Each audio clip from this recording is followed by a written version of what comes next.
The Idries Shah Foundation podcast. Practical Psychology for Today. Featuring the works of Idries Shah, voiced by David Ault.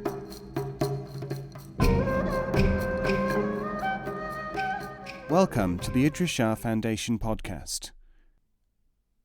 In this edition of the podcast, we present excerpts from Thinkers of the East by Idries Shah. This audio has been made available by the Idries Shah Foundation. The necessity for the teaching. Maruf, son of Zayd, was asked, "Why is the teaching not offered to the people of so many countries where, through their material advancement, the people could help the progress of the work?" He said, "Where a people have no capacity, and where the activity has no teachers, there is no advantage in material or other advancement. One can make no swords where there is no iron." One day you will recall from the Munaqib, Mu'inuddin requested Maulana Rumi to give his son special mystical training by projection. Rumi answered, "The load which 40 men pull cannot be sustained by one." The mystical force can be perceived by men and not by a man alone. Where there is no quantity, there can be no sharing. If you had a camel load of halwa, you would need the exact number of boxes to put it in before you discharged your load. The questioner was not pleased with this answer, and he said, "The sage has failed to note that we are not merchants of halwa." The sage, however, said gently, "If you were, you would understand what I mean." Observing one's own opinions. For months, recalled the sage Hakim Masum, I was made by my master, Khwaja Alam Shah, to write letters to his dictation and to keep notes of what he said and thought. When I saw him writing, I could see that he wrote faster and much more beautifully than I. Many of the things which I wrote were so badly done that there was difficulty in reading them. One day he said, "I have been trying to give you the exercise you needed. If you improve your speed and calligraphy, so much the better. If you think I am too illiterate or lazy to do my own work, you have a chance immediately afterwards of observing your own opinions, and seeing that they are opinions. And seeing that opinions, if they are just the ones that suit you, distort your senses."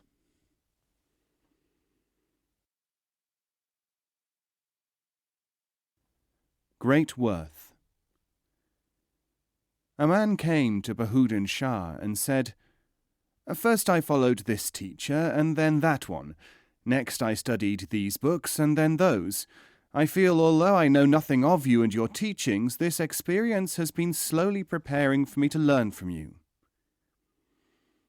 The Shah answered, "Nothing you have learned in the past will help you here. If you are to stay with us, you will have to abandon all pride in the past. That is a form of self-congratulation." The man exclaimed, "This is to me the proof that you are the great, the real, and the true teacher. For none whom I have met in the past had dared to deny the value of what I had studied before." Bahudin said, "This feeling is in itself unworthy. In accepting me so enthusiastically and without understanding, you are flattering yourself that you have perceptions which are in fact lacking in you. You are still, in effect, saying, 'I am of some worth, because I have recognized Bahudin as a great man.'"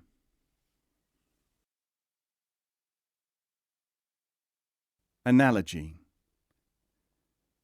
A certain important man of learning said to a Sufi, "Why do you Sufis always use analogies?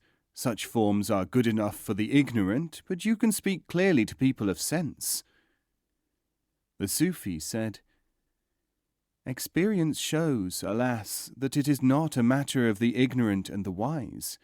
It is a matter that those who are most in need of a certain understanding, or even a certain part of understanding, are always the least able to accept it without an analogy. Tell them directly, and they will prevent themselves perceiving its truth.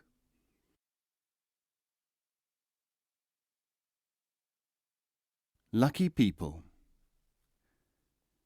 Ishan Turki sent a disciple on a long journey, quite alone. His instructions were to seek out people who regarded themselves as lucky, and only to spend time with them, to stay with them, to eat with them, to support himself by working for them.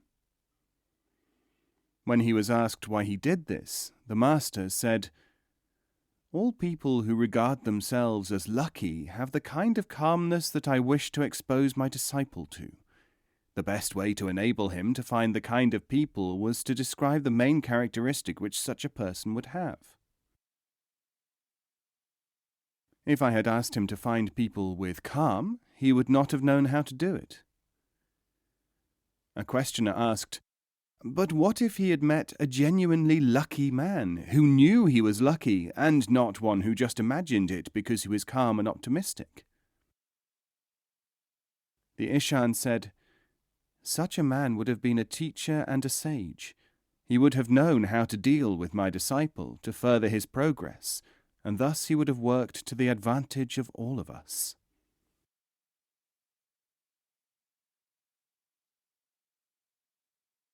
Value for money. Awad Afifi had a book in which he had written the accounts of conversations with sages and philosophers during 20 years of travels and studies. One day a scholar called to see him and asked if he could make a copy of the book. "Yes," said Awad, "you may certainly do so. I will charge you, however, 1,000 gold pieces for the service." "That is a tremendous sum to pay for something that you have here, which I am not even going to deplete by copying," said the scholar. "And besides, it is unworthy to charge for knowledge." "I make no charge for knowledge itself," said Awad, "for knowledge is not in books, only some of the ways to gain it. As for the 1,000 gold pieces, I intend to spend them on the travel expenses of pupils who cannot afford to travel. And as for the greatness of the sum, I have spent 50,000 on my travels, plus 20 years of my life. Perhaps you might care to let me know what that amounts to."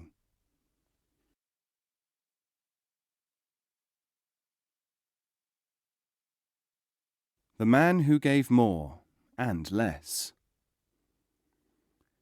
Inqilabi said, "I went to many a respected master, each strongly revered by his following, each revered by me. Then I found a different one. He told me so many things I never imagined that I saw him as generous beyond all others. But when, through his aid, I arrived at full knowledge of the secret, I realized that it was all the others who had been much more generous. They had told me all they knew, but it had been useful in appearance and not in reality. Generosity without substance is nobility, not sustenance. Why did he not give me yet more of what he had? I would have charged him with this parsimony, but yet I could not have, for it was only at the end that I realized that, as with a child, though instructing me little compared to what there was, he had guided me aright. He had given me what was needful, not what was remarkable."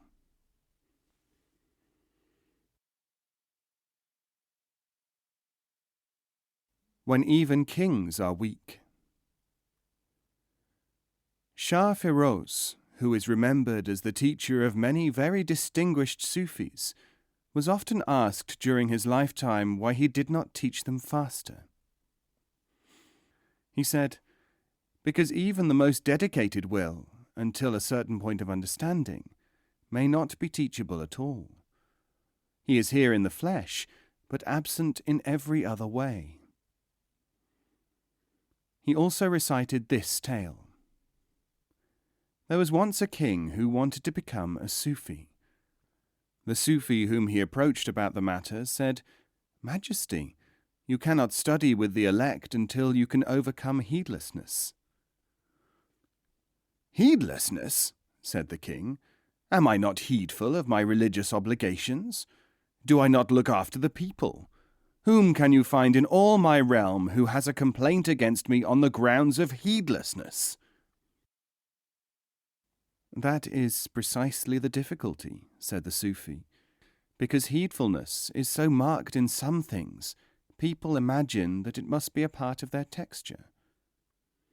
"I cannot understand that sort of remark," said the king, "and perhaps you will regard me as unsuitable because I cannot fathom your riddles." "Not at all," said the Sufi, "but a would-be disciple cannot really have a debate with his prospective teacher. Sufis deal in knowledge, not argument. But I will give you a demonstration of your heedlessness, if you will carry out a test and do what I ask in respect to it." The king agreed to take the test, and the Sufi told him to say, "I believe you," to everything which should be said to him in the ensuing few minutes. "If that is a test, it is easy enough to start becoming a Sufi," said the king. Now the Sufi started the test. He said, "I am a man from beyond the skies." "I believe you," said the king. The Sufi continued, "Ordinary people try to gain knowledge. Sufis have so much that they try not to use it." "I believe you," said the king. Then the Sufi said, "I am a liar." "I believe you," said the king. The Sufi went on, "I was present when you were born." "I believe you," said the king. "And your father was a peasant," said the Sufi. "That is a lie," shouted the king. The Sufi looked at him sorrowfully and said, "Since you are so heedless that you cannot for 1 minute remember to say, 'I believe you,' without some prejudice coming into play, no Sufi would be able to teach you anything."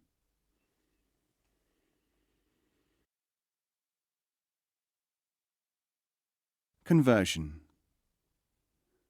Khwaja Ahra's reputation had grown so great that many people flocked to enroll themselves as his supporters, whether he wanted them or not. One day he heard that 4 particularly obnoxious individuals were on their way to see him, determined to be able to say that they had become followers of the Lord of the Free.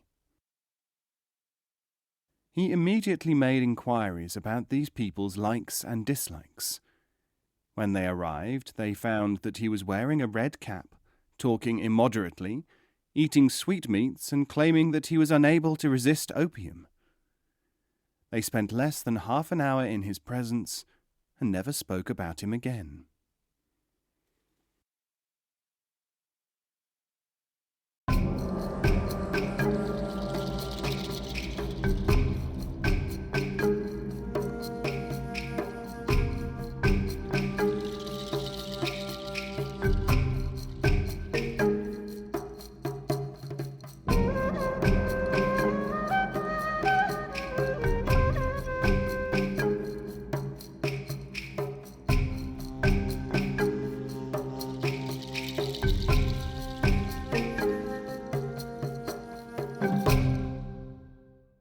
This podcast is copyright 2016, the Idries Shah Foundation.